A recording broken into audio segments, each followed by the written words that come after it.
This is from Biafra's Got Talent. We are letting Biafrans know the reason why we should remember those who gave their lives for us, those who died that we may live. You died to end my suffering. You died fighting for my freedom. Your blood is the seed of redemption. You are my inspiration. The deed no longer them, military shots at them. 70, we remember them. 2016, 38 May, memory still lives in our mind till today. Wonder why they refuse to publicize the genocide. The world media turn blind eyes to our plight. It's time to arise, land of the rising sun. Let's rise one more time, let's rise. Yo, we will never forget our fallen heroes, those who gave their life for us. Onitsha massacre, Ipocha massacre, Aba massacre. We remember you. Alright. Tell them I thought that remember when me tell you say I got that yeah, I remember that one that called us a Bruce Mero. But the way you go like a papa nuku. But them way go hero, me tell you what I look pandi, what pandi samiro, me tell you what I day. For me the fella, the rest of man, I tell you what I do. Me know that I'm up, me tell them Fallen heroes, I want to promise you something today. We must fight together, no retreat and no surrender. We must hold them down till the end of time. The most important thing is that we will restore Biafra. May your soul rest in peace. I look up to the sky with tears in my eye. For other Biafrans and for freedom had to die. We will never forget you as the days go by. You are always in my heart, we'll never be apart. They fought for our freedom, they died for our freedom. They fought the Nigerian soldiers in the war front, without food, without guns, for our freedom, for our life, for our own good, for our children. We love them, our heroes, we want them. My heart bleeds when I saw them slain. Where will I be now if not then? They will remain indelible in my heart forever, forever, forever, and never, and never, and never. We serve in your plantation, and the way you paid us back with your bloody starvation. We play in our history that the death of my people is a mystery. No going back to get to a victory. I had a voice now call for vengeance. I never get bombed, I'ma blow like a vengeance. Yo, we will never forget our fallen heroes, those who gave their life for us. Onitsha massacre, Ipocha massacre, Aba massacre. We remember you. Alright. Where will I be now if not you? You died at Mali.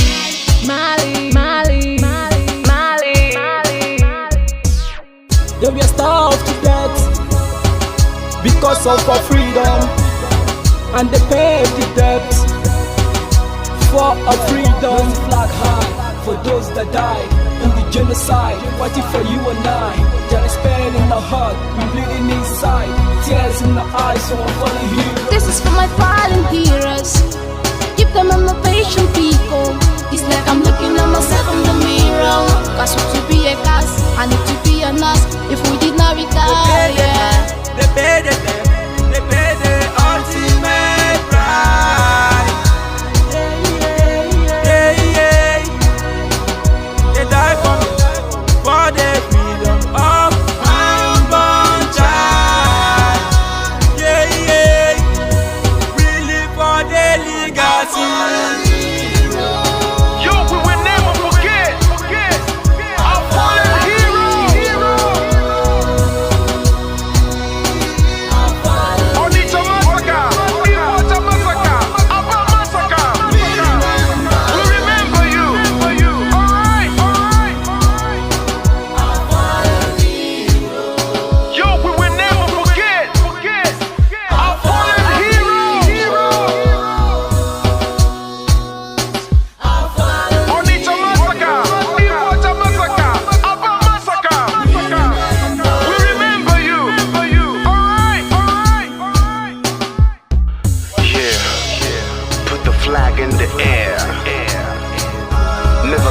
free. March on, cause we are more than conquerors. Yeah, you know what it is.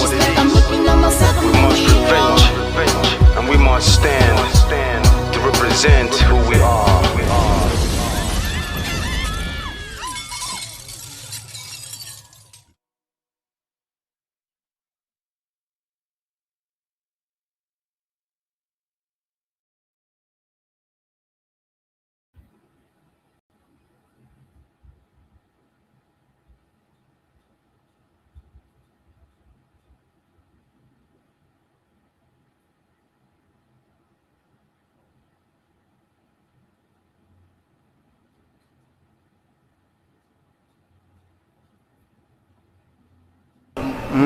Akara m ihe mbe na-eme mbe si ma chọrọ ofu ukwu ehi ma nke ọzọ mụ achọrọ ehi niile ma ụkwụ ya ma aka ya ma isi ya ma olu ya anyị ga-adọbiri wee pụọ na nke onwe anyị tighata azụ etu anyị nọ tupu ndị ọcha wee bịa ebe a nwa aha obodo ebe a nwee ndị mmadụ n'ime tupu nwa bekee si ebe o si hapụ obodo ya ọ bịa ebe a ọkpọrọ onye nke ọkpọrọ okeke ọkpọrọ okafọ dakata anyị isi ọ sị n'ụbọchị nke taa na anya aha anyị wuzi Naijiria anyị na-aza aha na-enweghị omimi n'ime ya ihe ngwa gị gbasị biko kọwara m ihe Naijiria pụtara enwepụghị kọwara m ọmụa ga-aza aha osimiri ka osimiri ga-aza aha mụnwa n'ihi ihe anyị na-ekwuwu na ebe a rụgidere ụlọ anọ ọ jọgburu onwe ya ọ dịghị mma Naijiria agaghị emekọtanwu ihe ọzọ ihe ọjọọ emego n'obodo a arụ emego egbugo ndị be anyị aka na-egbukwa anyị ndị Fulani wee chere na mabata be anyị ka na-egbukwa ndị be anyị ruo ụtụtụ echi a na-asị m na ọ ga-adị mma oge ọ na-ekwekwu ka nwee mmekọrịta bụ nke ndị iro kọ nke ndị ụmụnne ha egosighị anyị ọtụtụ mgbe ha kpọrọ anyị asị onye ajụrụ ajụ na-ajụ onwe ya ha jụrụ anyị aja ama njụ onwe anyị agbanyeghị na anyị nwe ngwa ahịa n'ugwu Awụsa agbanyeghị na anyị na-azụ ahịa ebe niile dị iche iche na-eme nke ọma kama onye gara ndụ kpakụ onye ire rie niile ọ ndụ bụ isi ka anyị na-ekwu okwu ya ka anyị chenyeta azụ ebe a ruo obodo anyị ka o wee maa mma wee karịa obodo ndị ọcha na mma ọhịa anyị na-arịọ nwekwe na ugwu nwee nkwanye ugwu n'ime onwe anyị ọnwa anyị pụọ n'iro a na-etigbu anyị pụọ n'iro okwu okwu asị ọ bụ gịnị ma anyị ji wee ekwu okwu ọnwụ ihe ndị a ka anyị si na anyị agaghị anabatakwa ya ọzọ akụkọ a kọrọ anyị bụ na ọkụkọ na ewu agaghị nzukọ ụmụ anụmanụ a na-emezi mgbe ọbụla a chọrọ ịchụ aja ejiri ọkụkọ maọbụ ewu chụ aja mgbe ọbụla a chọrọ ime ka Naijiria dị n'otu enwe ha na-eto esi wee kpam akpụrụ ndị Igbo ọ pụtara na anyị bụ ọkụkọ maọbụ ewu ka ọ pụtara na anyị agaghị nzukọ mere ya bụ ihe eji eme anyị bụ ndị Igbo ụdị na ọbara ndị Igbo ahụ kpafu n'obodo Naijiria gaja ọ bụ site na akpọmasị ihe na-eme anyị dị ka ihe mere ndị ji oge mgbe gara aga etu akụka mba niile dị iche iche ji kpọọ ụmụ Izrel asị a na-egbu ha afọ niile aka na-egbu ha o wee ruo oge ugbu anyị asị na ogbugbu a na-egbu anyị na ọ dịghị anyị mma ọ ka mma na onwe ihe ekegbuo anyị nwu nwere onwe njem a nke anyị na-aga kama na na-esi etete n'ụtụtụ asị na onwe onye gburu ebe a onwe ha na-ekwu okwu odo na onye onye n'aka ụkọchukwu n'ugwu Awụsa ebepụ isi ọnwụghị ofu ugboro ọnwụghị ugboro abụọ ọnwụghị ugboro atọ ọnwụghị ugboro anọ ọ bụ ruo ole mgbe ka a ga-egbugide anyị wee rue anyị asị mba na anyị ga-aga ka anyị nwee ike wee nwere onwe anyị ọ ka mma na anyị nwụrụ ebe anyị na-azọ nwere onwe tụbụ na anyị nọ n'ụlọ etu a mmadụ ibe mabata n'ime ụlọ mbịa bupụ m isi a sị na-achọghị ụdị nka ọ wụghị anyị maka a ga-eji wee chụọ àjà ọzọ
to him. Onye si na ga-ata anya ahụhụ ma ọ bụ na anyị fe arụsị anyị wee na-efe arụsị iwe were iwe gị na ọmụma gị wee bịa leta anyị ụmụ anyị wee na-anwụsị ụfọdụ nọ n'ụzọ ije ha anaghị alọta ụlọ ọzọ nne na nna wee na-ata ahụhụ wee na-ata ikikere eze nwaanyị kunye ka ọ gaa ubi gaa rụọ ọrụ Fulani chiri ehi bata ebe ala gị nne n'iyi okwu ebepụ ya isi anyị pụta anyị kpọpụ onye nwe anyị n'ugwu Awụsa ahụ ejide anyị wee gbuo ihe ọbụla anyị mara aka n'ime ha si maka ha gaa n'ihu elekwa ọdụ ụgbọ mmiri n'igwe ọcha bụ ememiri ọhịa nke dị na Kalaba otu aka ahụ anyị na-ala nsọ ebe Biafra bụ ndị kọstọm sokwenye anyị n'etiti anyị anọghị n'ime mmiri kama kọstọm juru ebe niile ha wee na-ata anyị ahụhụ anyị kwe sịpụta anyị ka kpọchie anyị kwe sịpụta anyị ka gbagbuo anyị onye nwe anyị na Chineke na nke bi n'igwe ọ bụ ụzọ dị anya ka isi na-ekwu ndị iro anyị n'anya wee karịa ndị nke gị akwa anyị bụ ụmụ Chineke akwa ọba aha anyị ka anyị na-aza akwa ọba anyị nwe na-aza ike Chukwu akwa ọba anyị nwe na-aza amara Chineke akwa ọba anyị nwe na-aza Chisom akwa ọba anyị nwe na-aza Chizoba nna nke dị nsọ onye ime eluigwe dịka otu onye iro dị na anyị bụ ụmụ gị bịa ka iwe zọpụta anyị bịa ka iwe napụta anyị n'aka ọjọọ ihe bịa ka iwe lụọrọ anyị ọgụ bịa ka iwe dịtụ ozu ọgbọgọwa mgbe mmiri Goliath Chineke nna nke igwe ruo ememiri Fero sikwa otu a mee ka Fero ka ọ guzo n'ihu ụmụ ndị anyị bi obi ka o wee taa akọkọ igiri ụtọ ọzọ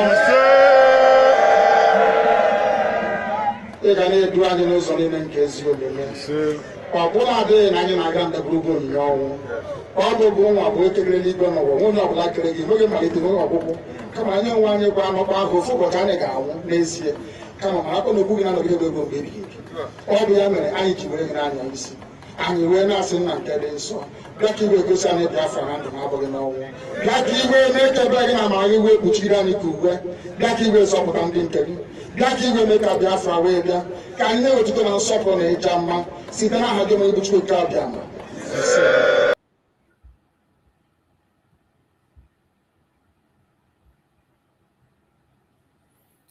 Welcome. Thank you for joining us on this very evening program.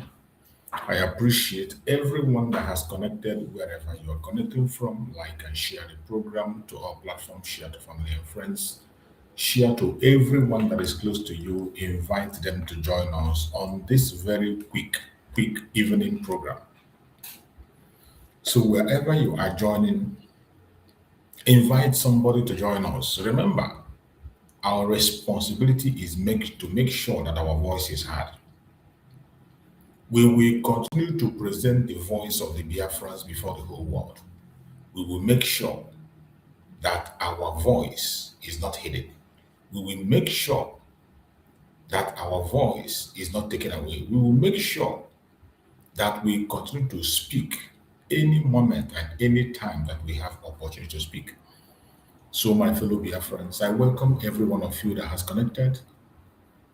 Tell others to join us. Let us have a very quick one this evening. As you know, there are so many responsibilities on us today. We have a whole lot of responsibility on us, and we must continue to do what we have to do to make sure that our voice is heard. Our enemies are not resting, so we cannot rest. If you think that this is the time to rest, you are a joker. Nigerian government has prepared a propaganda war. Their propaganda war is increasing every single minute, every day. And this is the time for you to rise up. The truth is already out there. If you are a Biafran and you are still pretending to be deceived at this point in time, it is very clear that you don't want Biafra. If you are in this agitation, you are still pretending not to know the truth. You are not prepared. And I bet you are wasting your time. If you are tired of fighting for freedom of Biafra, please give way. Let those that stay have something to offer go ahead. If you are still in this struggle today for propaganda's sake, if you're in this journey, all you do is to push propaganda. This is not the time for you. Your time is up. Your time is up. If you are in this struggle, you are in this pursuit of agitation for propaganda, for blackmail, for saga, that time has gone. We are in a serious moment with what is happening globally today. It is time for us to position ourselves properly. This is the time for every one of us to position ourselves properly. We have talked a lot in the past. We have spoken a lot. We have done so many things in the past that are not even supposed to be done in the struggle. But at this minute, the time is up. If you are in this agitation and you don't know where we are, I am sorry for you. I am sorry for you. Every one of you in the media, in social media, anywhere you are seeing events unfolding. You are seeing videos right, left, and center. Don't wait for me to explain anything for you. Don't wait for me to interpret it for you. This is the time to apply your common sense to every single thing you see or hear. It doesn't matter who says what. It doesn't matter who does what. What matters today is what you do with the information that is coming. Common sense is not common. You know, we talk about common sense, but I know it's not common. I agree. But at this time, this is not the time to sleep. This is not the time to pretend. It is not the time for propaganda, blackmail, and lies. Allow Biafra to see what you are doing. You don't need to convince anybody. You don't need to beg anybody. You don't need to approach anybody. Let the people of the world, the Biafra, let them see your work and recognize it. My fellow Biafrans, I came in peace. I come in peace. I bring a word of encouragement to every one of us, wherever you are. Don't be discouraged. If I tell you that discouragement are not there, I'll be lying to you. There are so many things that will discourage you if you choose to be discouraged. There are thousands of reasons that will make you discouraged. Every day we see things that discourage. If you go to social media, there are so many things that will discourage you from talking about Biafra.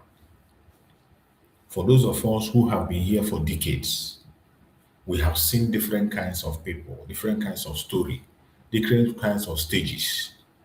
We have seen different kinds of moments. That is why whenever each moment comes, we allow it to roll and pass. We don't get too much emotional. We don't get to, in this Biafra struggle, if you must survive, you must not get too emotional. If you get too emotional, you will die before Biafra comes. I bet you, if you don't learn how to control your emotion, you might probably die before Biafra comes. That is why you must control your emotion. It doesn't matter who is talking to you. It doesn't matter who is passing the message. It doesn't matter what you see. Control your emotion. Apply your common sense and strategy in everything you are doing and remain consistent and focused on the project. The only project you and I have is Biafra, nothing else. The only thing that connects us together is Biafra. This propaganda war that Nigeria is waging, the propaganda war that the enemies are waging, we must not help them. Sometimes many of us, we engage in the same propaganda war and we help them to get instruments in the name of fighting for Biafra. You think you are doing it for the benefit of Biafra, but you don't know you are doing it against yourselves. That is why sometimes I don't respond to some people. I don't talk about certain issues because I know that so many people who are talking, who are speaking, don't know what they are talking about. So many people that are speaking do not know. They don't understand what they're speaking about. And it is understandable. I understand. That is why most time I don't respond. Sometimes I don't respond to issues. I hardly respond to certain things because I know some people, a lot of us, we are acting out of emotion. And that emotional blackmail they throw at us always throw us off balance. It makes you hate your brother, hate your sister. It makes you lose the real information. So many of us have lost the real information. Several locations, many of us have lost the real information. While we are busy chasing shadow, while we are busy gossiping, busy, the real information is passing. My brothers and sisters, wherever you are watching, continue to be strong. We shall overcome Nigeria. We have won Nigeria already. And the world know that Nigeria is this Christian genocide you are seeing today, it didn't start today. Nigeria is a failed state. Everything in Nigeria is fake, including their census, their numbers, they parade everywhere. Everything is fake. And for you to be able to survive, everybody must go their separate ways and be who they want to be. The Fulani Janjaweed that claim to have the population don't even have it. They have never had it. The northern part of Nigeria that they are trying to use to manipulate today, it is no longer working for them. It is not working. So the foundation is shaken. Mazi Nnamdi Kanu and Mazi Samuel have shaken the foundation of Nigeria. In fact, the foundation is shaking seriously. And with the intervention of the United States, a lot is going to happen. Begin to position yourself. If you are from Biafra land, join the Biafra movement. You are from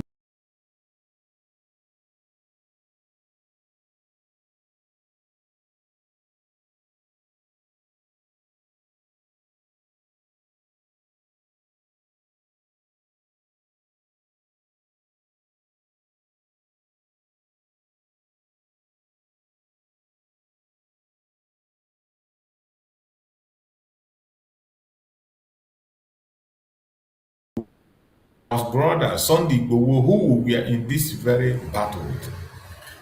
Every one of us, that our voices are heard.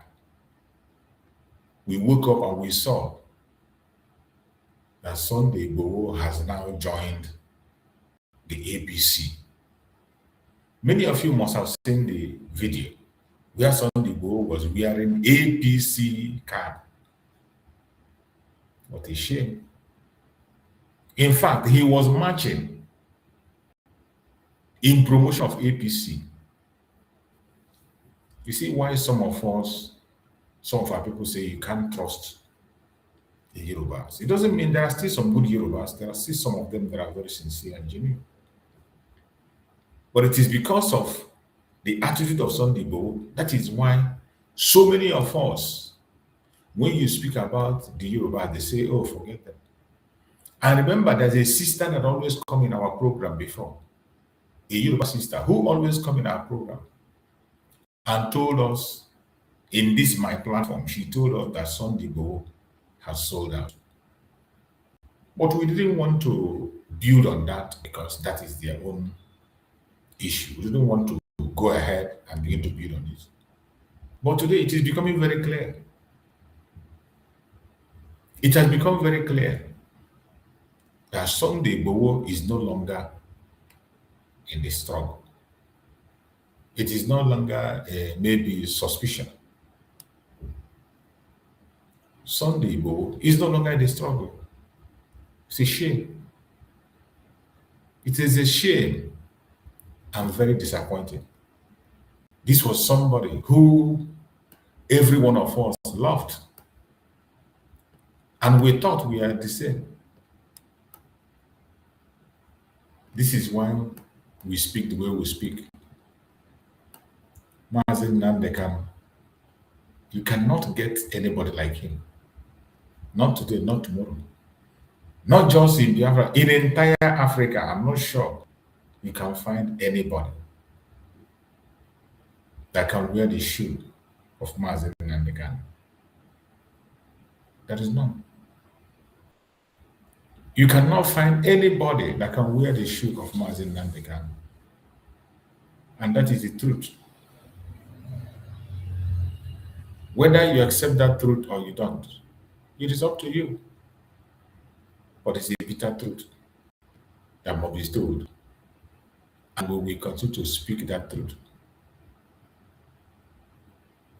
No matter what the enemies say, no matter what they do and how they do it, we will continue to speak the truth and nothing but the truth.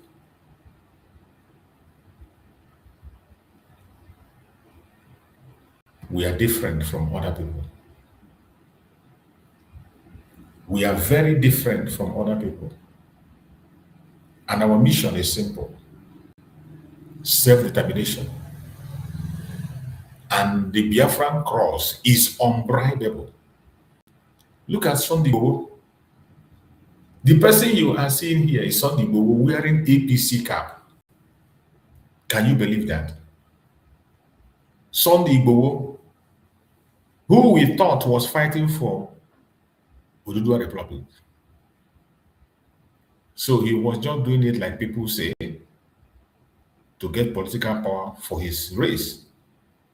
Look at him with APC cap. This is Sunday Igboho. The Sunday Igboho you know, you see him with APC cap. Fully campaigning for, proudly campaigning for his brother. This is the difference between us and them. This is the difference. When we say that everybody that is from the other side have different agenda. And that is why we only trust ourselves. You cannot trust anybody. You can only trust yourself. You can only talk about yourself, what you believe and what you can do. Can you ever believe that Sunday Igboho, of all people, will now change and become a political gladiator? That Sunday Igboho will be now fighting for Tinubu and APC of all people. Fulani, the same Fulani he fought to, he entered the Fulani party, wearing their cap, boldly wearing their cap and marching. It is a shame. But we are not perturbed because our hope does not lie on anybody. We don't even trust ourselves, let alone trusting somebody from another region. All we need to do is to wake up and stand strong. That the battle have just begun. If you think that we have finished the battle, no, the battle just began. The battle have just begun. And I urge every single one of you to please remain consistent. No matter what you see, no matter what you hear, don't get disappointed. We shall overcome.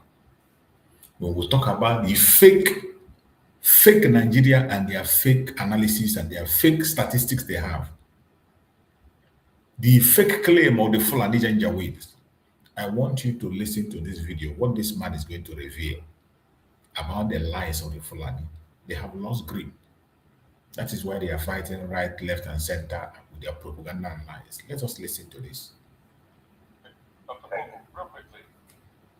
I also, in about 2 minutes, I also want you to interrogate the concept of numerical advantage of the North. You said something earlier on. That is what makes me laugh. You said that the British used the Middle Belters to shore up the numbers in the North. Let's talk about numerical advantage. The North and numbers. You know, yes. The North they use this argument, we have the numbers, etc. Take the Middle Belt out, where are the numbers? They know they don't have the numbers, sir. They know it.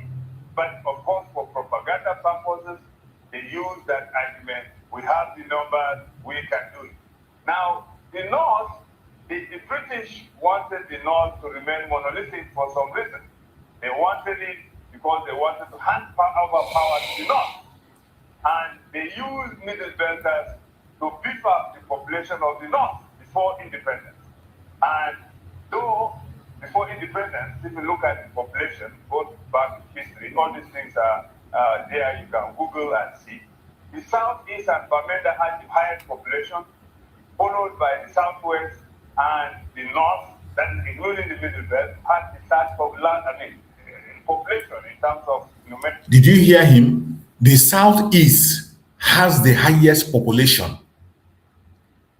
The Southeast have the highest population, but Fulani with their manipulation and the British took the Middle Belt, and from then they are claiming to have the population. And this man that is saying is not a Biafra, no.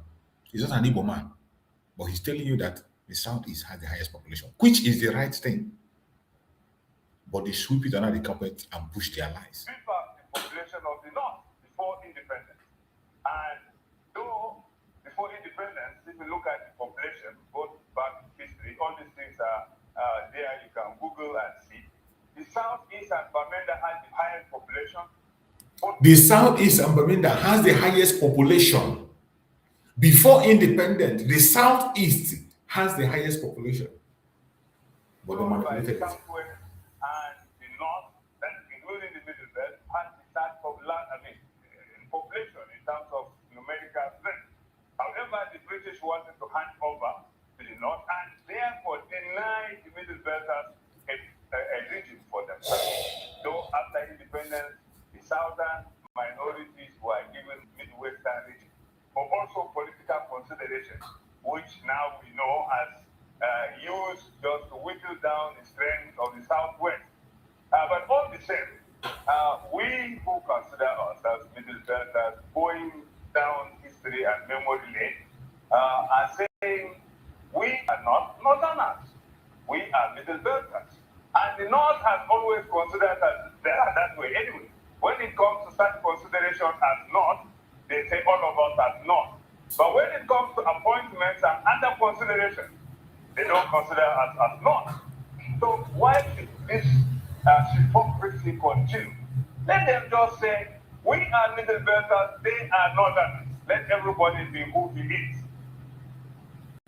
This is some truth that they are hiding. They don't want you to hear. But we will continue to bring it. The Middle Belters are not keeping silent. They are saying it the way it is. They are not Northerners. They have never been Northerners. But they force them into that number to use them to carry up the number of the North as if they have the population, to manipulate the census and present them as some people that they are not. And that is what have given them leverage today to use their Fulani Janjaweed to attack people. And we say we don't want to be part of them anymore. We don't want to be part of them. If they like, let them cry blood. We cannot be part of them. We can't be part of them. We are moving out. It is sad that today you see some idiots from Biafra land. You see people who are supposed to be fighting for our freedom joining the Janjaweeds today to manipulate things that are meant for us. They continue to manipulate it. They make us to lose our rights. You see the way they are using the one that call herself Bianca to manipulate. Using Bianca to manipulate. I want to show you one video. There's one video I'm going to play. I want you to look through this video. And you will see Bianca. That it is not today that she started this manipulation. I told you that she's a political wife. Just like Mazi said that she's a politician and she should focus on her politics. Don't engage in what we are doing. But she did. And that is why we're coming back. We want to go away. I don't think they realize they're going away. The woman standing behind this man that is talking is Bianca Ono. Bianca, look at her there at the back of that man. So this thing that she's doing today is not today she started this manipulation. It's not today. Northern political elite, of course. Northern political elite said, of course, Nigerian unity is still negotiable. Some of them are saying it's negotiable.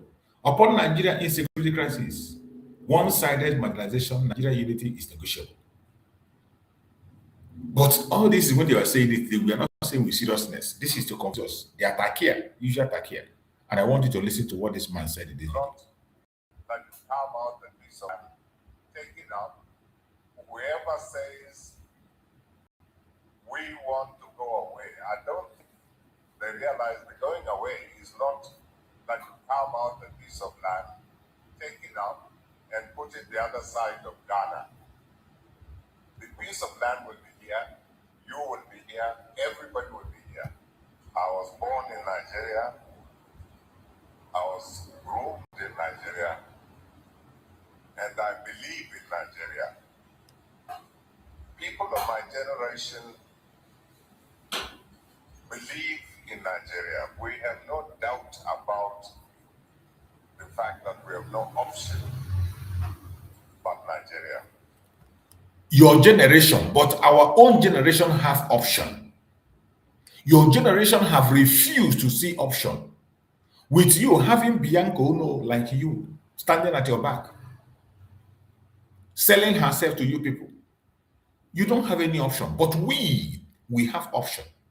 Our option is going back to whom we were before amalgamation.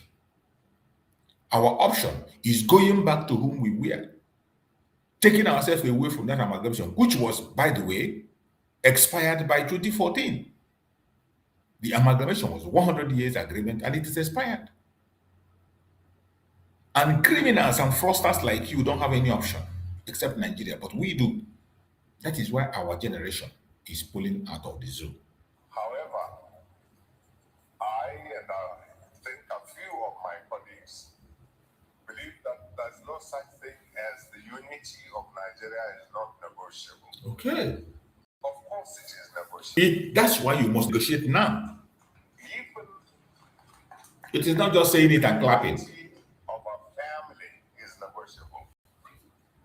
Even the coexistence as a couple of a husband and wife is negotiable.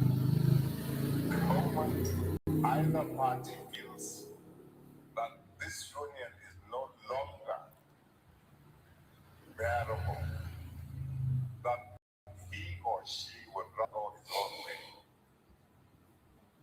you let them have the right to sit down, consider their condition, and after, and only after, very, very, very careful, rational examination of the pros and cons of going out of the marriage, that they take the decision which suits them best. We have checked all the angles. We have searched right, left, and center. We have weighed all the options, and we have taken the decision that is best for us. Exit from Nigeria, self-determination is the best decision for us. Maybe you don't know. It's not enough just to say, I don't feel comfortable where I am. So I'm going. Are you sure of where you're going? We are very sure. Are you sure of the consequences? We are very, very sure. Do you really feel that the ground? It doesn't matter whether you have Bianca Ono at your back. That Bianca there doesn't represent Biafra. It doesn't represent the Igbos. It doesn't represent Biafrans. She's representing herself as a politician. So we have checked right, left, and center, and we are satisfied with where we are going. That is the only option for us. Is greener on the other side. If you do, but sit down with your partner in respect, in mutual respect. You have to tell that to the Nigerian government. Mazi Nnamdi Kanu has been calling for referendum. That is, which other respect do you need more than that? We have been protesting for more than a decade, calling for referendum, peaceful referendum. We have been going peacefully. but you have refused to listen, you and your cronies. It is you that will come and sit on that table that you're talking about.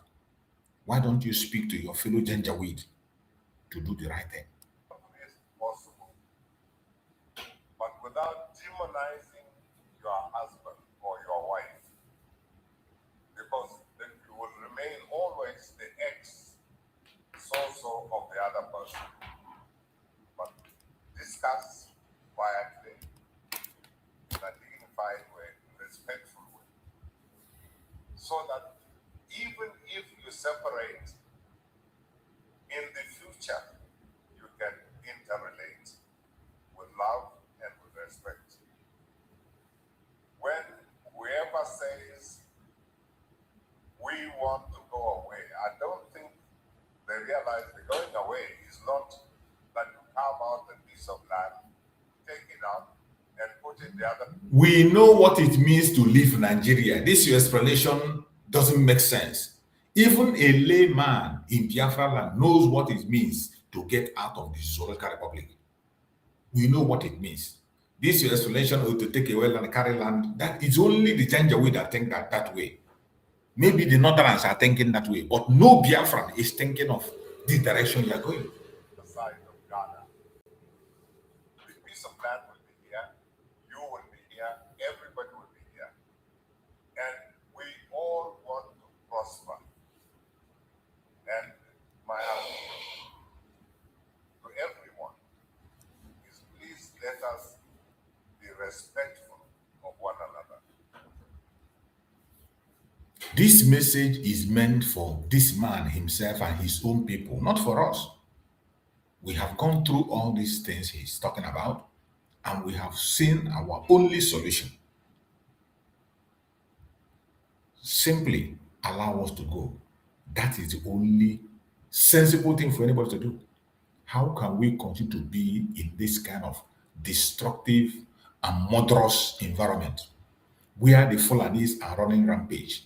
The Christian genocide you are seeing today, it didn't start today. They have been ongoing long time ago until it has gotten out of hand today. And I want you to watch this. These are the people they are telling us to be with. We can't be in this kind of a country. As the world begins to grapple with reports of barbaric massacres of Christians in Nigeria, Mike Ode James, a correspondent for Truth Nigeria, has seen the devastation in person. What is really happening on the ground right now to followers of Jesus in Nigeria? So, Mike, for a lot of people, they might not even know that anything's happening in Nigeria. So, can you tell us what is going on right now? What is going on is devastation, degradation, and dehumanization of Christians, indigenous Christians, Christians who are locals, who are natives, Christians whose grandfather, great-grandfather were born in Nigeria, in northern Nigeria. Christians who are owners of the land. Today, what is happening is that they have been dispossessed. They have been dislodged and dislocated from their lands. And how is it happening? Fulani headsmen are kidnapping them, then extorting money worth millions of naira in Nigerian currency. Hundreds of millions of naira have been extorted from families whose members are kidnapped. And then, after a while, these families go broke, searching for money to pay as ransom. Now, what is happening again, like I said, these terrorists, and they are Fulanis who are Muslims. They come to the houses of people, they shoot them either the father, and then they'll grab the children, who may be normally 5 or 6, and then they leave the mother, and then after 2-3 days, they'll send a text message or a cell message to the mother and say, look, yes, we kidnapped your kids, we are asking for a ransom of 100 million. If you cannot pay, we will execute them one by one. We are giving you 2 weeks to do that. And that is what is happening. And in the process, some of these girls are raped. The men are brutalized. They are beaten. They are chained hands to leg. You understand? They don't go. When you want to take a pee, the pee chin. When they want to take, when they want to go and, if they want to do anything, they do that. And I have seen and I've asked, and they've told me, a lot of these victims, not one, not two, but up to 20, 30, they say, look, we don't eat food maybe twice in 2 weeks. They feed us maybe twice in 2 weeks. Some of them say we live only on grasses and mango leaves, you know, and by the time they are released, a lot of them would not walk. So you see, now, and this kidnapping is happening every day. Every day somebody is murdered, not one, not two. Every day a household is murdered, somebody from a household is murdered, another one from another compound is murdered, and the household are carted away into a forest in Kaduna called Rijana, which the government is very aware of, and it's not doing anything. And now, like I told you, when they are taken into the forest, they are brutalized, and then the members of their family start looking for money to pay. And after all, when they secure the release of these persons, what really happened is this: they have no cash, so they have to sell their lands, their farmlands, to turn to beggar. And who buys them? Probably the relatives of the people that kidnapped them. That is beyond heartbreaking, my brother. So the question is, for a lot of people in the West, they want to know: is this a land dispute, or is this persecution because they're Christians? Well, it is simply persecution because they are Christians, number one, and so that they can grab their lands. Now, I'll tell you something, Raj. I am from the northern part of Nigeria, and I'm a Christian. My state being where I come from, we have over 92% population which are Christians. Where I live in northern Nigeria, the place is called Kaduna. That place is evenly divided between Christians and Muslims. Now, what the government do not like, what northern governors do not like, is that they don't want to know, they don't like hearing that, they have indigenous Christians who are northerners, they don't want that. So that they can tell the world that, look, Nigeria is divided into Christian North, Christian South, and Christian North. But unfortunately, we have over 40 million Christians who are in the North, who are indigenous to the North. But they don't enjoy what Muslims in the North enjoy. So the Fulani terrorists take advantage of this and start exterminating those people, taking them away from their land, kidnapping them and killing them. Then when, after continuous attacks, killing, the Christians will now be forced to run away from their indigenous land. When they run and they go away, the Fulanis will come and occupy the land and then rename the land. So you see that it is persecution, it is not clearing, it is kidnapping, it is all whatnot. So you mentioned that this happens often. How often does this happen? How long is this happening? Can you maybe give me an example or two of the massacres that you've seen after it happened? Well, first of all, let me answer how long it has been happening. As a reporter, I noticed this around 2015 under the administration of a president called Muhammad Buhari.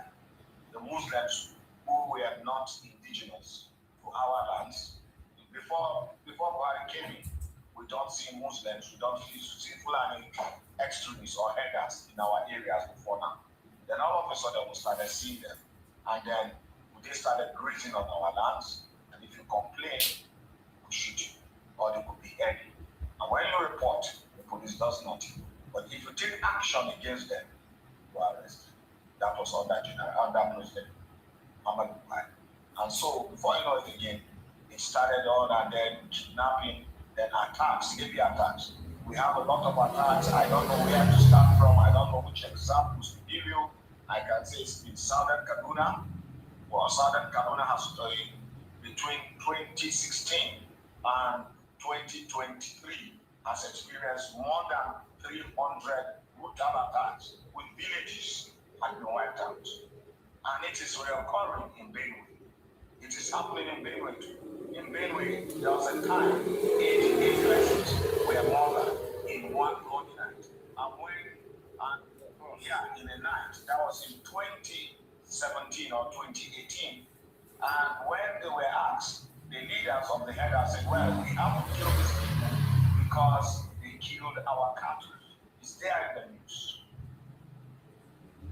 In Christian, we are murdered, we are massacred in the night. In 2018. And when the governor was burying them, giving them mass burial, the president of the country got angry and said, you are putting us on the spotlight. You are painting Nigeria black by burying Christians in the night and in the open, where the media started. Now, as a reporter, as a conflict reporter, in 2023, I went to a county in Benue State, and the county is called Ukum County. That we call it local government area in Nigeria. I heard there was a massacre. 72 persons were killed by Fulani herdsmen, and the news, and it was not on news. So, and the Reverend Father called me and told me, look, Mike, I want you to come and see what is happening in our land. You are from Benue, please. Tell Truth Nigeria, we want you to come. So when I got to Ukum, that is in Benue, Ukum County, we started going deep into the forest region. Now, I don't know, the police checkpoint and the military checkpoint from where I was going to would be almost 3 hours drive. And as we were moving into this county, and I told this Reverend, I said, Reverend Father, you know what could be at risk? He said, yeah, but my castle and God, through Christ Jesus, will protect us. So, and as we moved deep into the forest, people started coming out. They would peep and look.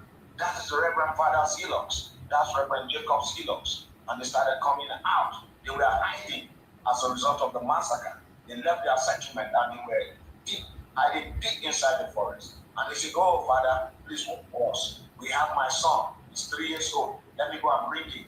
And that was how the hillocks was jam-packed. And then by the time we went to the city for it's called Ayati. Ayati, A-Y-A-T-I. And we only met 7 elderly women. And why are they there? The Fulanis spared women, elderly ones. The Fulanis do not want to kill women. And these women decided that let us go to Ayati and get some food for our husbands and children.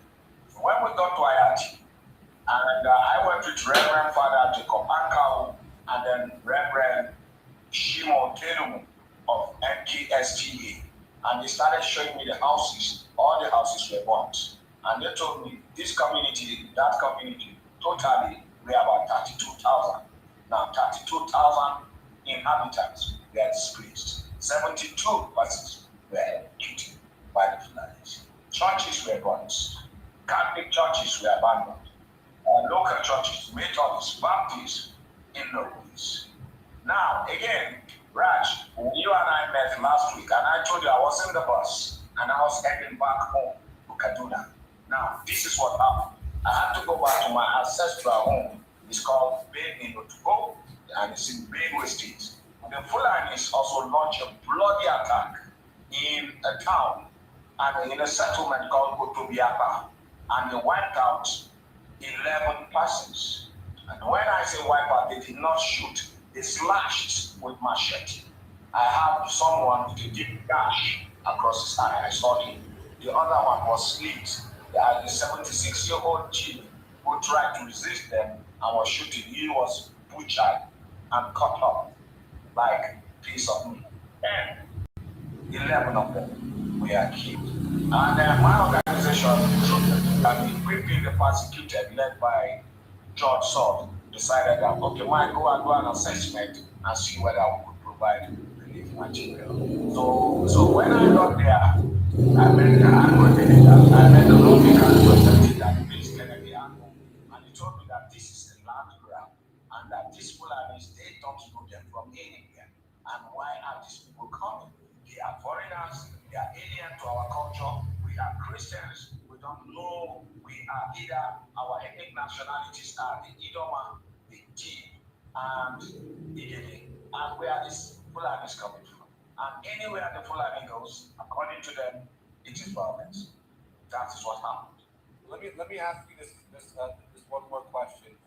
Your eyewitness testimony is so powerful and so important. I really hope that my friend here watching this shares this video because I've been trying to find sources talking about this, and it's radio silence, crickets. I don't see any more reporting this. So my last question to you is, why do you think the West, the United States, Europe, anyone, why do you think no one is reporting on this? Why is no one, quote unquote, caring? Why is the world silent about what's happening? Well, I'm going to tell you something.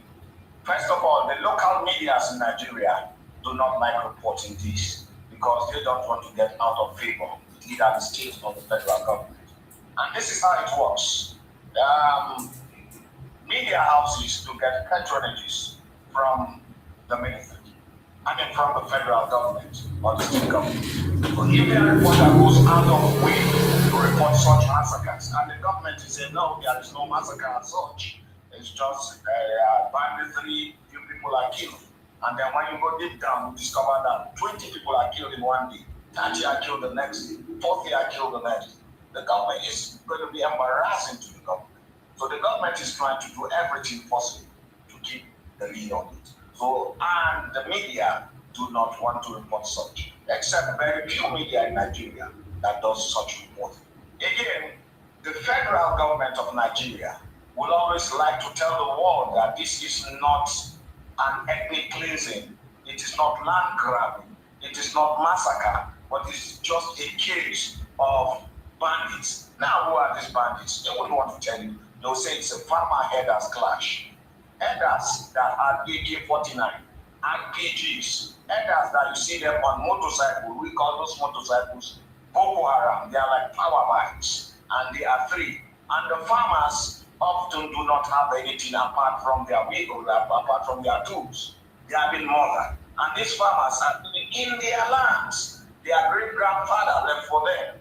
And these headers, according to the federal government, are peaceful headers. It's just that they grazed into and so the world wants to listen to what the federal government of Nigeria is telling them, especially America. I don't know actually why the Americans, with all the technologies and everything they have, are not really coming to find out the truth apart from people like you. The fact is, the world, Nigerian Christians feel totally abandoned by America. And I tell you this, if you guys don't do anything, we are going to face the kind of genocide Christians face, the Armenian Christians faced in Turkey. Nigerian Christians have been massacred, and they have been massacred already, but we are going to see a gradual but brutal extermination of Christians. Already we have been threatened for writing, we have been threatened left, right, center, and it's even more deadlier when the federal government of Nigeria started kidnapping for the so it's unfortunate. It's just letting this happen. Well, Mike, we will have to have you back on to update us. This is an ongoing conversation, but for now, I want you to know that the people at CBN News who are watching this video, we stand with you.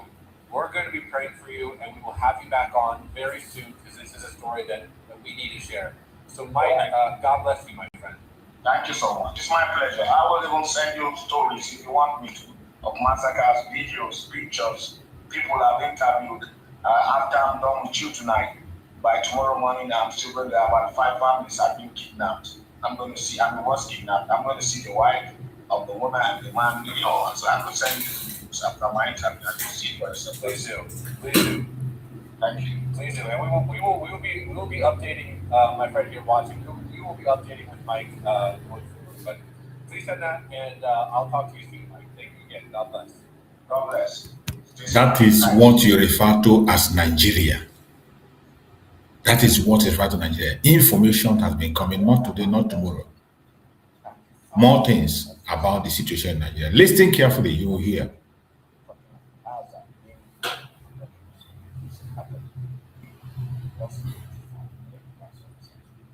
His brother's wife, his brother's son, 2 of his brother's sons, and their children all of them in one flat, where machete slashed, cut to pieces, and then locked up in their houses, in their flat, doused with gasoline, then burnt to ashes.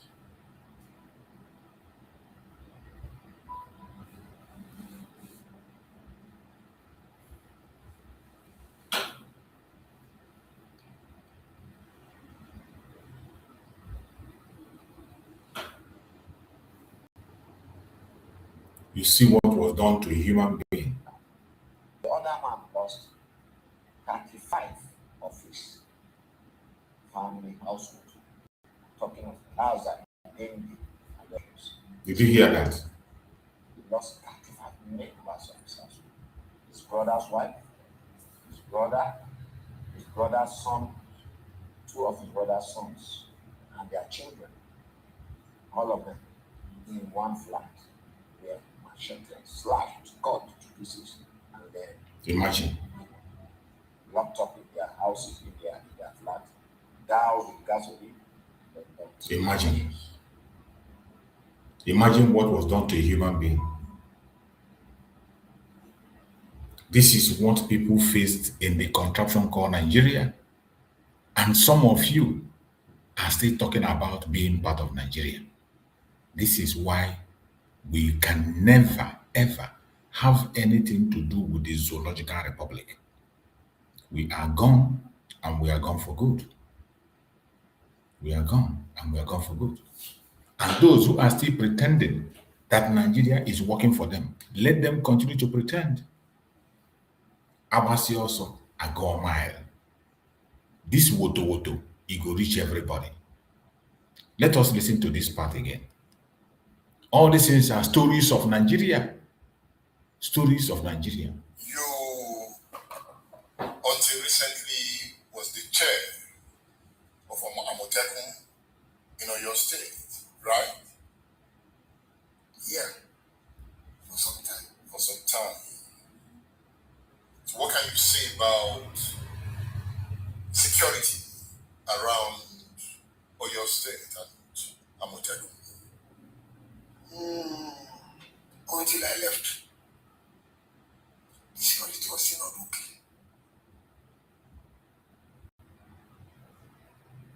There is the influx of this food at the house. And I was shouting.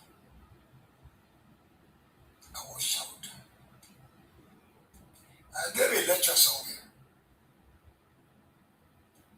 And I quoted Abasha. He said, if you are fighting security and it lasts more than 4 weeks, the government is behind it. Explain. Good. The federal government was behind the influx of Fulani last week. Did you hear it? Nigerian government. Men with cow. They call them Fulani husbands. Some of them don't even have cows. Did you hear that? But they were coming fully armed. AK-47. And you said Buhari government was involved. Wait. That time, everybody was complaining. That time, the government announced that everybody should submit their weapons to the police. Now, people are complaining that time. I'm saying this thing. There was a meeting in Kanu. They said they are Funa National Movement. In their community that time, it's about 5-6 years ago, that Allah has given them the land of Nigeria as inheritance. You hear that? And that they have told all Fulani in West Africa, Submission, and Central Africa to start coming to Nigeria, to come and take over what Allah has given them as inheritance. Did you hear that? That's the land of Nigeria. And that when they are coming, the person that is speaking is the chairman of Amotekun before he resigned. He resigned because government were not supporting them. He resigned because he discovered that the government is the one sponsoring the terrorism. This was the first chairman of Amotoko confessing and telling you how Fulanese took over. These are the people you think you can dialogue with. People who have come to possess what they claim is theirs, that Allah have given them Nigeria to possess. Hear him, listen to the first chairman of Amotoko. They should come fully armed.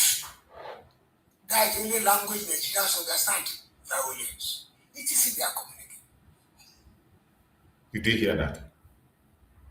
All that time, people were shouting. They didn't say a word. But when people challenge him once, why are these people carrying anyone down? He said they are using to protect their cows. Was it true? Of course, not.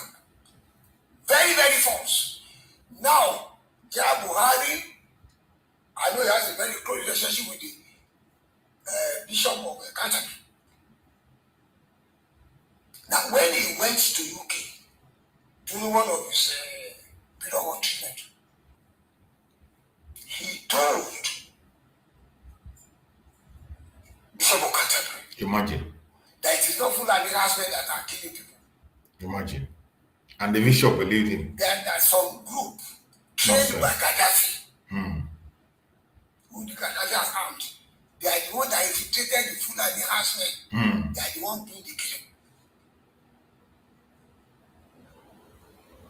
What did you discover? I was discovering somebody. One day, he was saying, I said, God, you are very close to Buhari. Go and meet him. The general is a soldier for life. Ask him that in the military, when foreigners enter your territory, carry arms, what is it you are told to do? They describe to us as invaders. And what did we say we should do with them? We are to hunt them down like rabbits and eliminate them. I said, go and meet Buhari and ask him. Did he hunt them down? Who are the people doing the kidnapping? Who are the people? They like refer to them as bandits. Who are the people carrying out the banditry? Are they in our forests around here? The entire Yoruba land is occupied by them. As we are talking now? As I'm talking to you. General Togun? Yes. So when you were in Amoteko, did you try to tackle them? I did everything I can. But I didn't have cooperation. Cooperation from who? From Oyo State Governor? Government, yes. Oyo State Governor? Yes. How?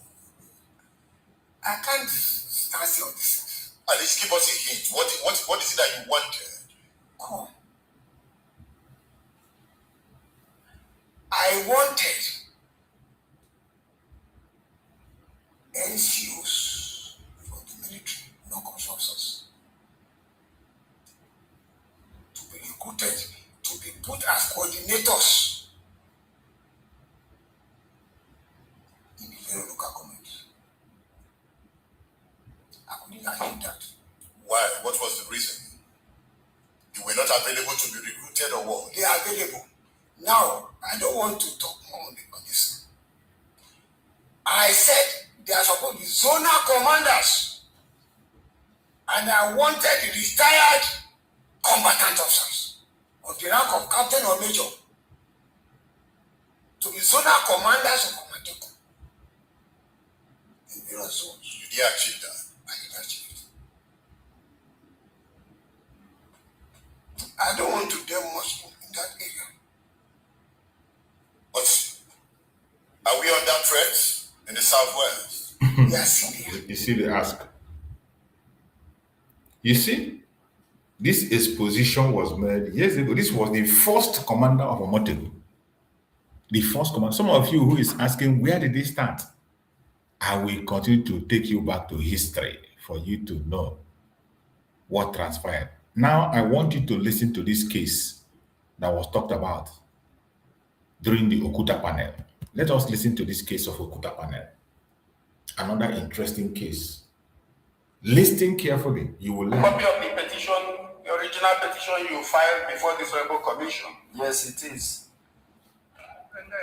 This petition was dated 30th June 1999 and addressed to Chairman, Secretary, National Human Rights Abuses and Violation Investigation Panel, Abuja. Here's the copy. Exhibit 1. Protest against the extrajudicial murder of 6 Igbo traders at Kaduna on 6th February 1996. I wish to protest vehemently to your panel against the extrajudicial killing on 6th February 1996 of 6 Igbo traders at Antika Market, Kaduna, by the Kaduna State Police Command on false and malicious allegations that there were armed robbery suspects trying to escape from rough custody. The men were not armed robbers, neither were they trying to escape from any custody. The victims were genuine traders trading on the same line in Pantika Market, Kaduna. Files of the Ministry of Death were as follows. Names of victims: 1. Mr. Samuel Okon, age 40 years, married with 5 children. He was an indigenous woman and in the local government area of Enugu State. Lived at number Q4 Rock Road, Tudunpawa, Kaduna. His office to shop were at number 886 to 887 Old Pantika Market, Kaduna, where he sold scrap metals. The wife was pregnant at the time he was killed. The police withdrew 188,600 from his savings account at Citizen Bank, Kano, and removed millions of naira from his office on the day of his arrest, being 31st January 1996.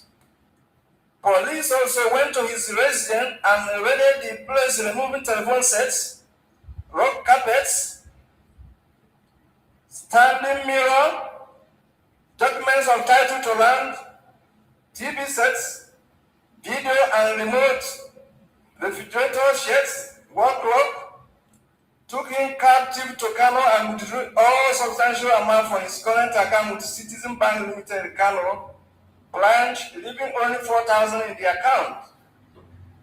2. Mr. Patrick Ekpa, he was 45 years. What you are listening to is the execution of Igbo traders, 6 Igbo traders, innocent people.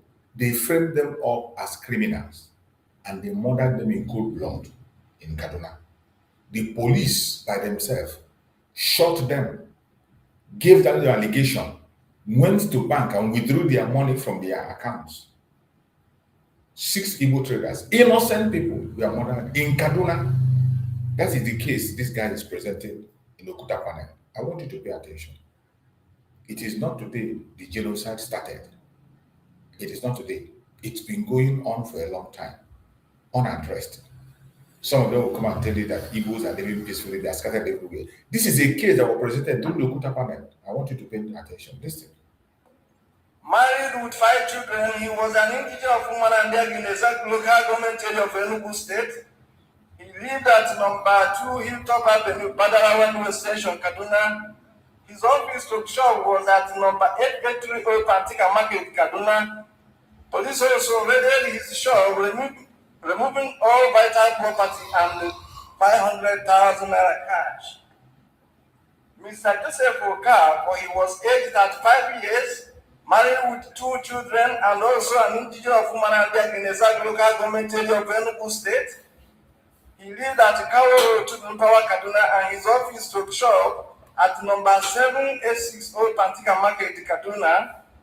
On the morning of that day of the arrest, he came back from business trip from Onitsha with a bank draft from Price Street branch of Bank of the North, Onisha, and carried the same amount from Bank of the North, Kaduna, on 31st January 1996.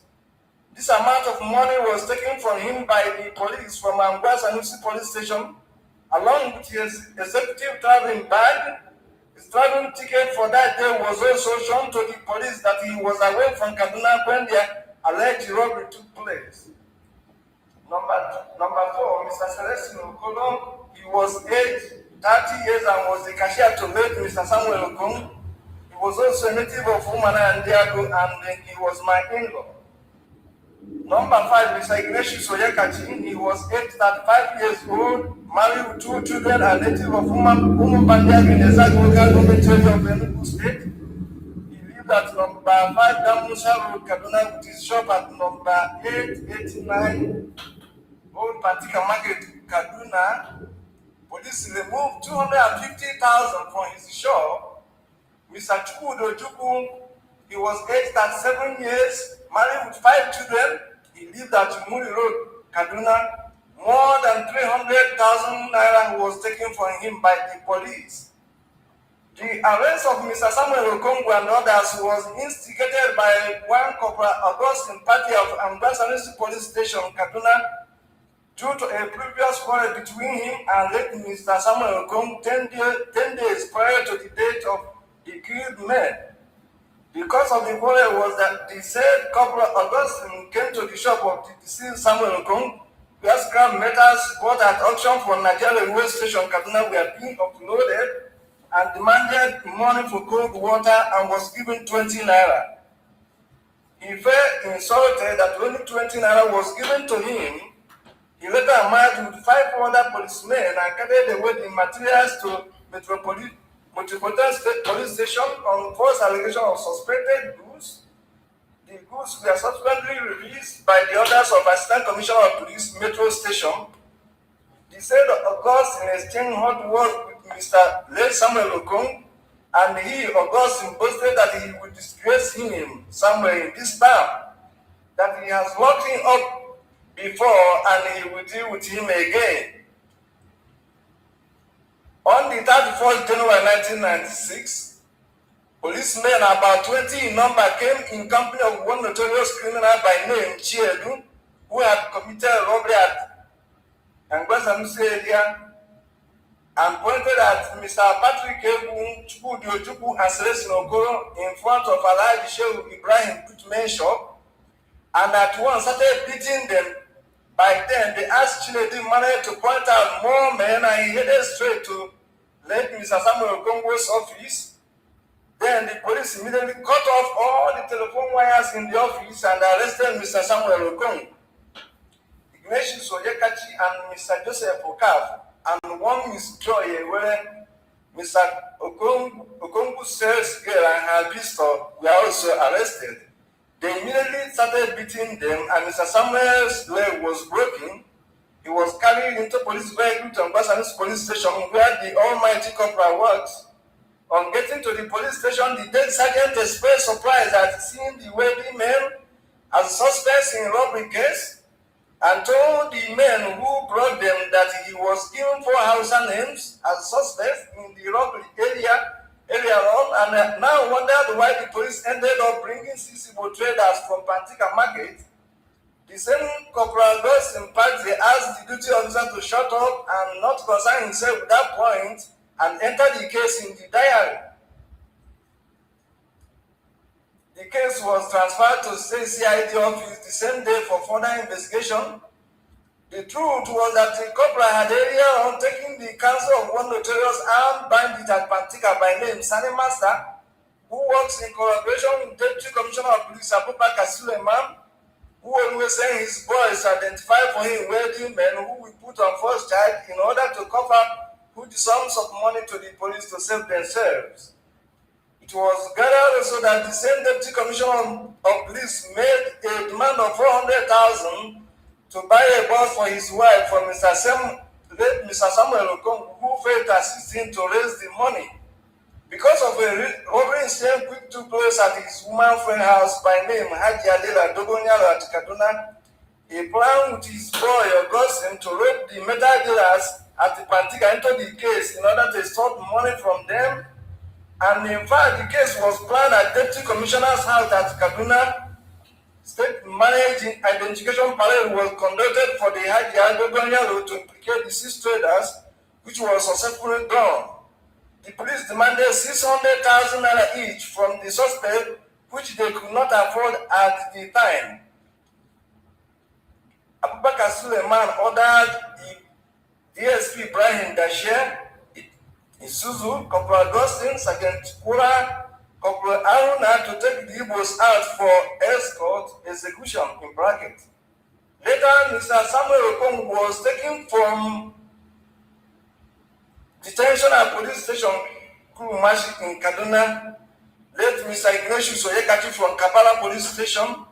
The remaining 4 suspects from state CID cell are taken to Nasarawa outskirts in Kaduna on 6 February 1996 and they shot in cold blood. Their bodies were dropped at the Ahmadu Bello University Teaching Hospital in Kaduna, where myself and families of other deceased persons confirmed their names from the mortuary register. Their corpses were denied us and we don't know where they buried them. Imagine the atrocity the government of Kaduna committed against 6 Igbo traders, innocent traders, simply because they could not be able to extort money from them. Simply because they demanded for money and they gave them less. They condemned these people for no just reason and shot them on sight. This is the fate we have faced. The government of Kaduna State did this. In spite of pleadings from well-meaning Nigerians to spare the lives of these innocent victims, Haji Alela Dogonyaro went ahead to the late head of state, General Sani Abacha, and got a letter to kill innocent Igbo traders because she was related to the head of state. I am a younger brother to the first victim, Mr. Samuel Okong in bracket, and I can go to any length to prove his innocence. Other witnesses are Mr. Oliver Oyekachi, Mr. Patrick Ebu, Mr. Stanley Osoko, Simon Oboza, all in Pantika Market, Kaduna, and many others. This particular incident of 6 February 1996 was the greatest injustice of our present time. In order to confirm my write-up, let the panel follow the following tips. This is what I said while writing this petition. Cross-checking Washington's police station, Grand Diary of 29 to 30 January 1996 to find out the original suspect names before Igbo traders were suspected for money's sake. In which court or tribunal were they tried and convicted and who signed their death warrants?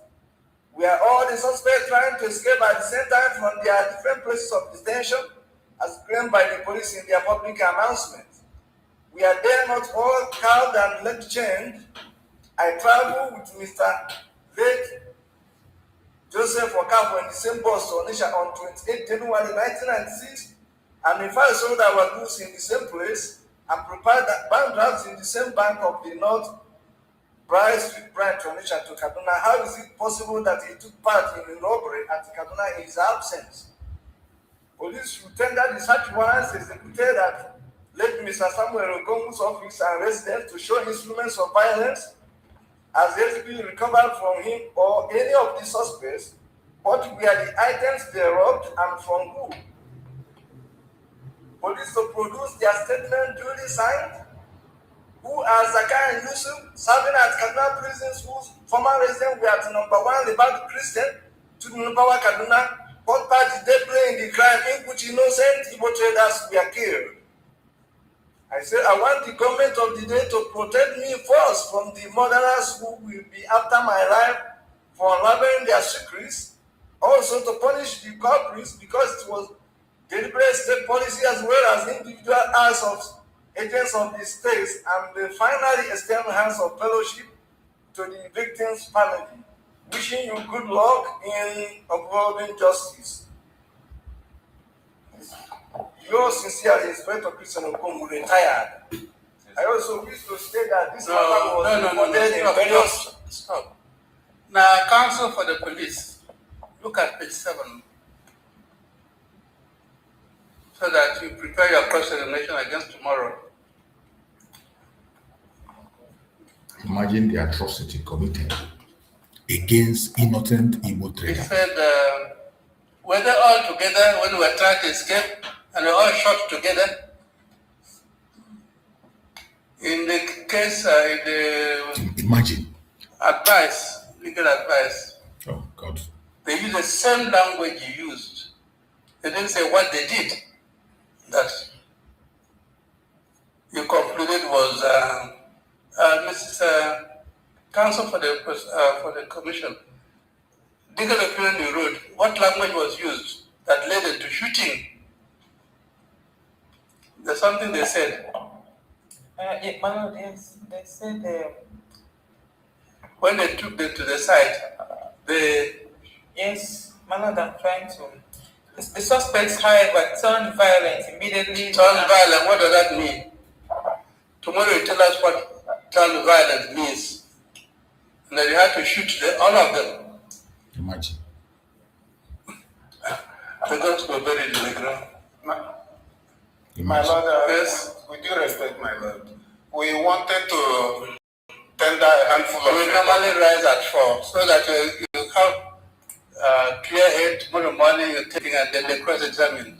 We normally rise at 4. That's my Lord, please. All right. So read the petition carefully. See whether it's consistent with human reason. Because allegation is very, very serious. And how many lives were lost? How many? 6. 6 lives. 6 lives. Imagine. 6 lives were lost. Imagine. 6 innocent Igbo traders murdered in I'm sorry, we rise and the next I think should be identified tomorrow. You have heard it. It is not today that we begin to suffer in the hand of the Janjaweed. 6 innocent Igbo traders murdered in cold blood simply because they wanted to extort money from them. Simply because they are Igbos. That was why they murdered them in cold blood. In Nigeria, by a government of Kaduna State. Government of Kaduna State. And nobody was prosecuted. This case was brought up in Okuta panel. Up to today, nothing was done. Nobody was arrested. Nobody was convicted. And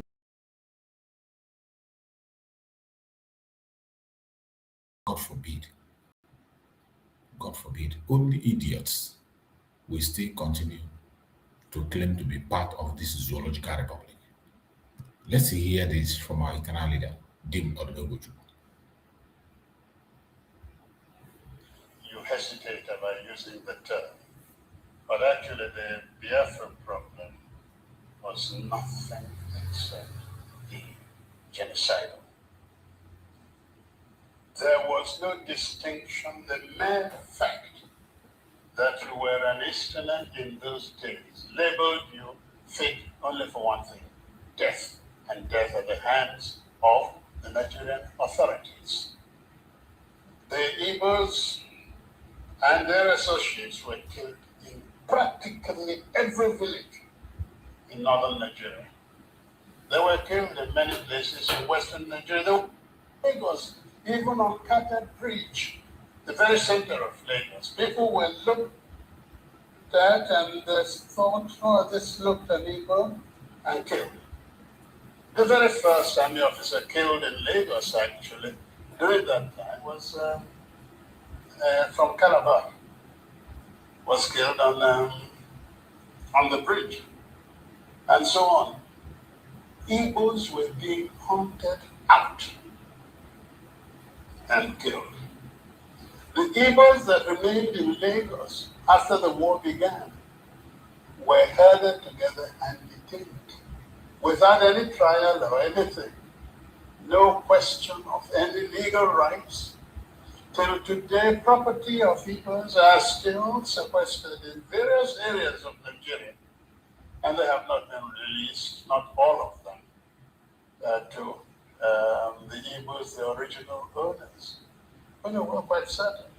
In fact, the only reason it is not called or not accepted as genocidal is because of the Cold War. At that time, Anything ethnic based was always like an insult to humanity. And ethnicity became a term of abuse in politics. That's all. If it were today, certainly what happened in Nigeria is much, much worse than what you have seen of Rwanda, not to talk about Eastern Europe. You have heard it directly from our eternal leader, Dim Odubegojukwu, the kind of situation we faced during the Civil War. For some of you who think that we are just talking because we want to talk, you think we are making noise. You think we are talking too much. Wait until you face what we have faced. And that is why I say, anybody that comes out and say that he knows how we feel, no, you don't know. You do not know what we feel and how we feel. You don't know. And you will never know. So, my fellow Biafrans, wherever you are, you must be strong. Stand your ground. Don't allow anybody to play on your intelligence. Don't allow anybody to belittle you. We must continue to be strong and focused. We must win this battle. No matter how bad it is, no matter how long it takes, we are going to win this battle. Never you give up. Never you back down.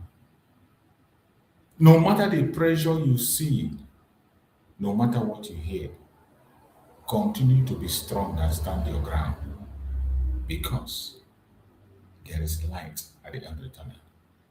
Let us hear this message from our Supreme Leader, Mazi Nnamdi Kanu, before we close the program. We must never be silent. Akara ihe mbe na-eme mbe si ma atụrụ ofu ukwu ehi ma nke ọzọ mụ atụrụ ihe niile ma ọ gwụla ma aka ya na isi ya gburu ya anyị ga-adọbiri wee pụọ na nke onwe anyị tigata azụ etu anyị nọ tupu ndị ọcha wee bịa ebe anwa aha obodo ebe anwa ndị mmadụ na-eme tupu nwa bekee si ebe o si hapụ obodo ya ọ bịa ebe a ọkpọrọ onye nke ọkpọrọ okeke ọkpọrọ okafọ nakata anyị isi ọ sị n'ụbọchị nketa ha anya aha anyị bụzi Naijiria anyị na-aza aha na-enweghị obibi n'ime ya ihe mgbalịgbasị biko kọwara m ihe Naijiria pụtara wee kwe kọwara m ọmụa ga-ahazi aha osimiri ka osimiri ga-aza aha mụa n'ihi ihe anyị na-ekwu na ebe a rụgidere ụlọ ala ọ jọgburu onwe ya ọ dịghị mma Naijiria gaghị emekọtakwa ihe ọzọ ihe ọjọọ emego n'obodo a arụ emego egbugo ndị be anyị aka na-egbukwa anyị ndị Fulani wechiri na mapụta be anyị ka na-egbukwa ndị be anyị ruo ụtụtụ echi a na-asị m na ọ ga-adị mma oge ọ na-ekwu ka enwe mmekọrịta bụ nke ndị ụlọkọ nke ndị ụmụnne ha ekwesịghị anyị ọtụtụ mgbe ha kpara anyị asị onye jọjọ na-ajụ onwe ya ha jụrụ anya ji ama jụ onwe anyị agbanyeghị na enwe ngwa ahịa n'ugwu Awụsa agbanyeghị na a na-azụ ahịa ebe niile dị iche iche na-eme nke ọma ka onye gara ndụ akụ onye rerie ya ọ ndụ bisi ka anyị na-ekwu okwu ya ka echekata azụ ebe a ruo obodo anyị ka o wee maa mma wee ka aga obodo ndị ọcha na mma ọhịa anyị na-arịọ nwoke ugwu nwee mkpali ugwu n'ime onwe anyị ọnwa anyị pụọ n'iro a na-etigbu anyị pụọ n'iro okwu kwasị ọbụla ma anyị ji ekwu okwu ọnwụ ihe ndị a ka a sị na agaghị anabatakwa ya ọzọ ma akụkọ akọrọ anyị bụ na ọkụkọ na elu ebe ha nzukọ nwa anụmanụ a na-emezi mgbe ọbụla a chọrọ ịchụ aja ijiri ọkụkọ ịchụ aja nke ọbụla a chọrọ ime ka Naijiria dị n'otu onwe ha na-edozibe mkpa na mkpụrụ ndị Igbo ọ pụtara na anyị bụ ọkụkọ ma ọ bụ ka ọ pụtara na anyị eziga ndị ha nzukọ mere ya bụ eji eme anyị bụ ndị Igbo ụdị na ọbara ndị Igbo ahụ kpafu Naijiria gara ọ bụ site n'akpamasị ihe na-eme anya dị ka ihe mee ndị ji oge mgbe gara aga etu ọkụka mba niile dị iche iche ji gbaa ụmụ Izrel asị a na-egbu ha a na-egbu ha a na-egbu ha afọ niile aka na-egbu ha o wee ruo oge ugbu anyị asị na ogbugbu a na-egbu anyị na ọ dịghị anyị mma ọ ka mma na onwe ihe ga-egbu anyị nwe nwere onwe njem a nke anyị na-aga kama na na-esi echete n'ụtụtụ asị na onye kwuru ebe a nwa ya na-ekwu odo na onye onye na-aka ụkọchukwu n'ugwu Awụsa emepe isi ọbụghị ofu ugboro ọnwụ gbara abụọ ọnwụ gbara atọ ọnwụ gbara anọ ọ bụ ruo ole mgbe ka a ga-egbugide anyị wee rue anyị asị mba na anyị ga-aga ka anyị nwee ike wee nwere onwe anyị ọ ka mma na anyị nwụrụ ebe anyị na-asọ nwere onwe tupu na anyị nọ n'ụlọ etuba mmadụ ka ọ bata n'ime ụlọ mbịa kpupu isi asị na anyị dị nke a. Thank you so much for listening wherever you are listening from. That has bring us to the end of the program. Join us tomorrow morning for another wonderful episode. Tomorrow is going to be a bombshell. Like and share this program.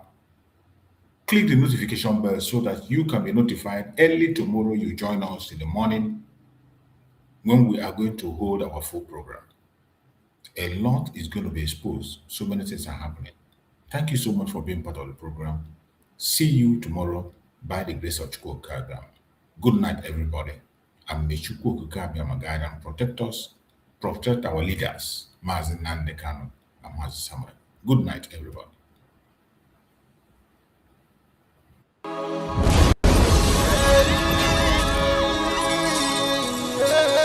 This is from Biafra's Got Talent.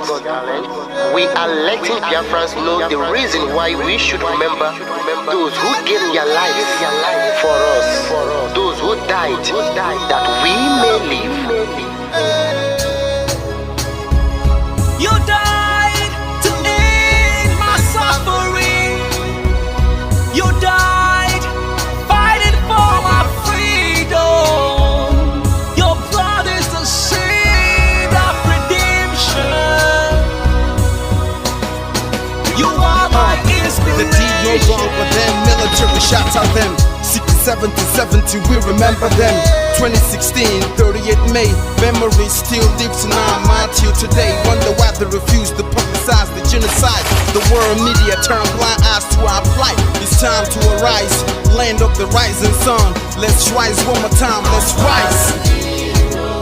Yo, we will never forget our fallen heroes. Those who gave their life for us. Onitsha massacre, Iwata massacre, Aba massacre. We remember you. Alright. Tell them I battled me, oh. Remember when me tell you say I battled me, oh. Yeah, I remember that one that called us a Bruce Mero. But the way you go like a Papa Nuku. Oh, them be we boniro. Me tell you what I look pandi, what pandi Samiro. Me tell you what I day. For me the fall and the rest of man I tell you what I do. Me know that you come to tell them say what you say. I want to promise you something today. We must fight together, no retreat and no surrender. We must hold them down till the end of time. The most important thing is that we will restore Biafra. May your soul rest in peace. I look up to the sky with tears in my eyes for other Biafrans and for freedom had to die. We will never forget you as the days go by. You are always in our heart, we'll never be apart. They fought for our freedom, they died for our freedom. They fought the Nigerian soldiers in the war front without food, without guns, for our freedom, for our life, for our own good, for our children. We love them, our heroes, we want them. My heart bleeds when I saw them slain. Where will I be now if not then? They will remain indelible in my heart forever, forever, forever, and ever, and ever, and ever. We serve in your plantation, and the way you paid us back with your bloody starvation. We play in our history that the death of my people is a mystery. No going back to get to a victory. I had a voice now call for vengeance. I never get bombed, I'ma blow like a vengeance. Yo, we will never forget our fallen heroes. Those who gave their life for us. Onitsha massacre, Iwata massacre, Aba massacre. We remember you. Alright. Where will I be now if not you? You died at Mali, Mali, Mali, Mali, Mali, Mali. They were starved to death because of our freedom, and they paid the debt for our freedom. Raise the flag high for those that died in the genocide, fighting for you and I. There is pain in the heart, we bleeding inside, tears in the eyes, so I'm falling here. This is for my fallen heroes. Give them a motivation, people. It's like I'm looking at myself in the mirror. Cause to be a cast, I need to be a nurse. If we did not retire, they pay the ultimate price. They die for me, for the freedom of my unborn child. We live for the legacy.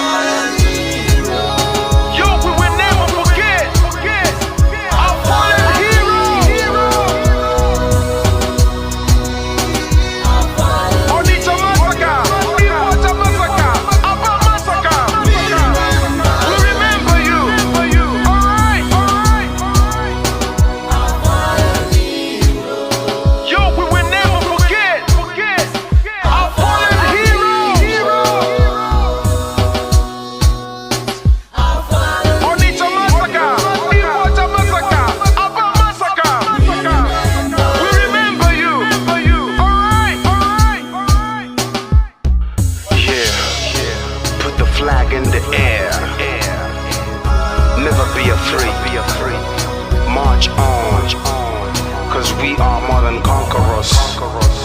Yeah, you know what it is. We must revenge, and we must stand to represent who we are.